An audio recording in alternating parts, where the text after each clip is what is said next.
ಆತ್ಮೀಯ H16 news ಅರ್ಥಾತ್ ಹೇ ಸೀತಾರಾಮಗೆ ಸ್ವಾಗತ. ನಾನು ನಿಮ್ಮವ MI ಅಥವಾ ಮಲ್ಲಪ್ಪ ಜೋತಾವಾರ್. ಆದ್ಮೇಲೆ ಈಗ ತಾವು ದಿನ ಸುದ್ದಿಗಳನ್ನ ಅದರ ಜೊತೆಗೆ ವಿಶೇಷತೆಗಳನ್ನ ನೋಡ್ತಾ ಹೋಗಿ ವಿಶೇಷ ಈ ಮೊದಲನೇ ಸುದ್ದಿಯನ್ನು ನೋಡಿ. ಚಿತ್ರದುರ್ಗ ಜಿಲ್ಲೆಗೆ ನೀರು ಹರಿದೆ 18 ವರ್ಷಗಳನ್ನು ದಾಟಿದರೆ ಕಾಮಗಾರಿ ಆರಂಭವಾಗಿದೆ.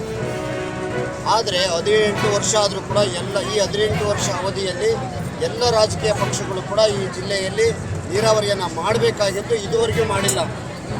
ನಾವು ಪ್ರತಿ ಪಕ್ಷಗಳನ್ನು ಕೂಡ ಹೊಣೆಗಾರರನ್ನಾಗಿ ಮಾಡ್ತಾ ಇದ್ದೇವೆ.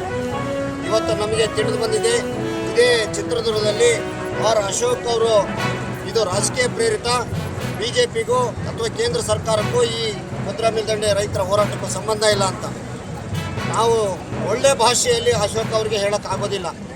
ಯಾಕೆ ಅಂದರೆ ಇಲ್ಲೇ ತನಕ ನೀವು ಮಾಡಿರುವಂಥ ಕೆಲಸವನ್ನು ನಾವು ನೋಡಿದ್ದೀವಿ.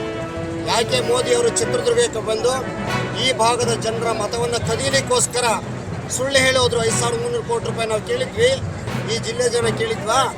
5300 ಕೋಟಿ ರೂಪಾಯಿನ ಮಂಜೂರಾತಿ ಕೊಟ್ಟಿದ್ವಿ ಅಂತ ಹೇಳಿದಂಥವರು ಯಾಕೆ ಈಗ 2.5 ವರ್ಷ ಆಗೋಯ್ತು ಆ ಹಣವನ್ನು ಬಿಡುಗಡೆ ಮಾಡಲಿಲ್ಲ? ನೀವು ತೀಟಿಗೋಸ್ಕರ ಜನರನ್ನ ದಾರಿ ತಪ್ಪಿಸಿ ಈ ಥರ ಮಾಡ್ತಾ ಇದ್ದೀರಿ. BJPಯವರು ಹೊತ್ತಿವಂತರ ಒಂದೊಂದು ಮಾತನ್ನು ಆಡೋದು ಒಳ್ಳೆಯ ಬೆಳವಣಿಗೆ ಅಲ್ಲ. ತಕ್ಷಣಕ್ಕೆ ಆರ್ ಅಶೋಕರ್ ಅವರು ಕ್ಷಮೆ ಕೇಳಬೇಕು ಈ ಜಿಲ್ಲೆಯ ಜನರನ್ನ.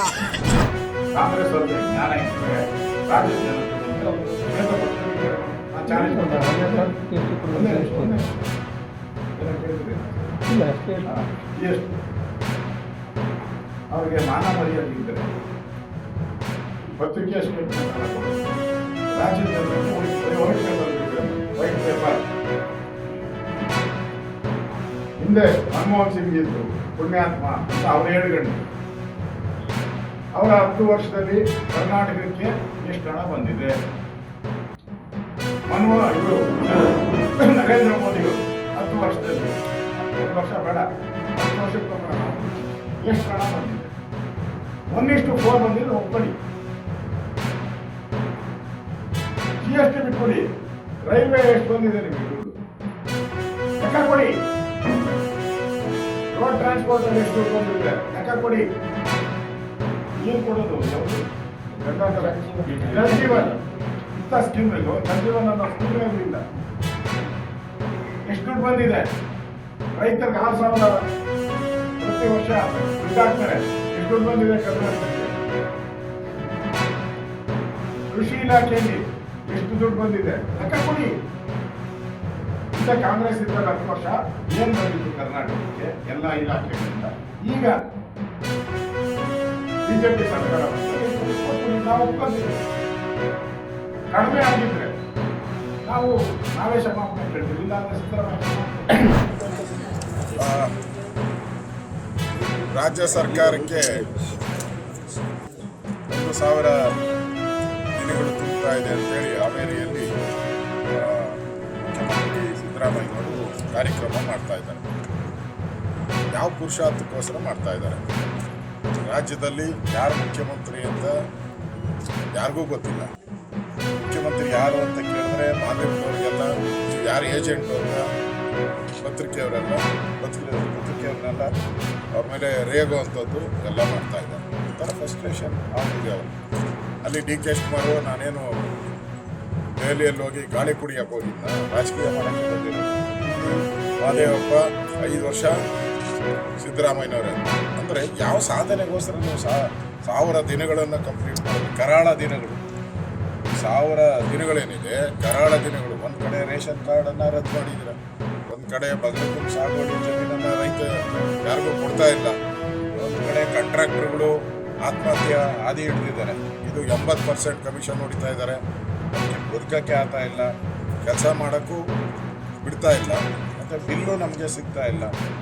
ಅವರು ಡೇಟನ್ನು ಡಿಕ್ಲೇರ್ ಮಾಡಿದ್ದಾರೆ, ನಾವು ಪ್ರತಿಭಟನೆ ಮಾಡ್ತೀವಿ.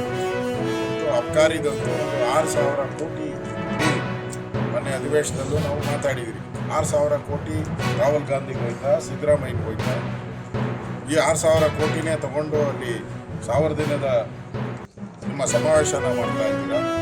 ಒಂದು ಕಡೆ ರೈತರ ಆತ್ಮಹತ್ಯೆ, ಇನ್ನೊಂದು ಕಡೆ ಅಧಿಕಾರಿಗಳ ಸರಣಿ ರೀತಿ ಆತ್ಮಹತ್ಯೆಗಳನ್ನು ಮಾಡ್ಕೊತಾ ಇದ್ದಾರೆ. ಆಸ್ಪತ್ರೆಗಳಲ್ಲಿ ಔಷಧಿ ಇಲ್ಲ, ಕಳೆದ 6 ತಿಂಗಳಿಂದ ಸುಮಾರು 800ಕ್ಕೂ ಹೆಚ್ಚು ಔಷಧಿಗಳು ಬೇಕಾಗಿತ್ತು. 150 ಔಷಧಿಗಳು ಮಾತ್ರ ಕೊಡ್ತಾ ಇದ್ದಾರೆ. ಜೀವರಕ್ಷಕ ಔಷಧಿಗಳೇನಿದೆ, ಹಾವು ಕಚ್ಚಿದ್ರೆ ಅದಕ್ಕೂ ಇಲ್ಲ, ನಾಯಿ ಕಚ್ಚಿದ್ರೆ ಅದಕ್ಕೂ ಇಲ್ಲ. ಸರ್ಕಾರಕ್ಕೆ ಏನು ಕಚ್ಚಿದೆ ಅಂತ ನನಗೂ ಅರ್ಥ ಆಗ್ತಾ ಇಲ್ಲ. ಆ ರೀತಿ ಒಂದು 1000 ದಿನಗಳನ್ನು ಆಚರಣೆ ಮಾಡ್ತಾ ಇದ್ದಾರೆ. ಸರ್ಕಾರ ಬಂದಾಗಿಂದನೂ ಕೂಡ ಅಧಿಕಾರದ ಕಿಚ್ಚಾಟ, 80% ಕಮಿಷನನ್ನು ಕೋಟಿ ಆಪಾದನೆಯನ್ನು ಸರ್ಕಾರ ಎದುರಿಸ್ತಾ ಇದೆ. ಈಗಾಗಲೇ ಒಬ್ಬ ಮಂತ್ರಿ ರಾಜೀನಾಮೆ ಕೊಟ್ಟಿದ್ದಾರೆ.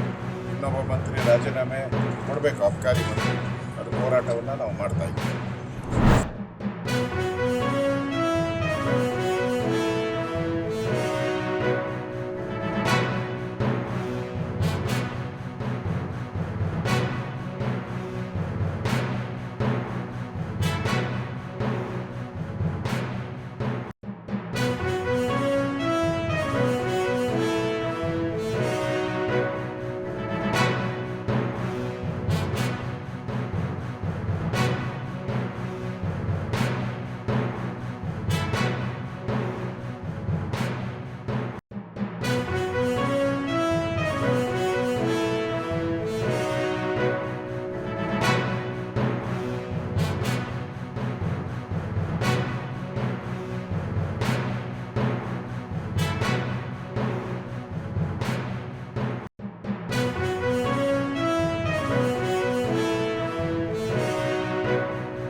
ತಾವೆಲ್ಲ ಇಲ್ಲಿವರೆಗೆ ಸುದ್ದಿಗಳನ್ನು ನೋಡಿದಿರಿ, ಜೊತೆಗೆ ವಿಶೇಷ ಘಟನೆಗಳನ್ನು ಸಹ ನೋಡಿದಿರಿ. ಅದು ನಿಮ್ಗೇನು ಅನ್ನಿಸ್ತು?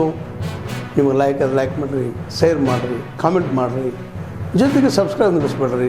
H16 ನ್ಯೂಸ್ ಅರ್ಥಾತ್ ಸಿದ್ದರಾಮಯ್ಯ ಸತ್ಯದ ಕೈಗನ್ನಡಿ ವಂದನೆಗಳು.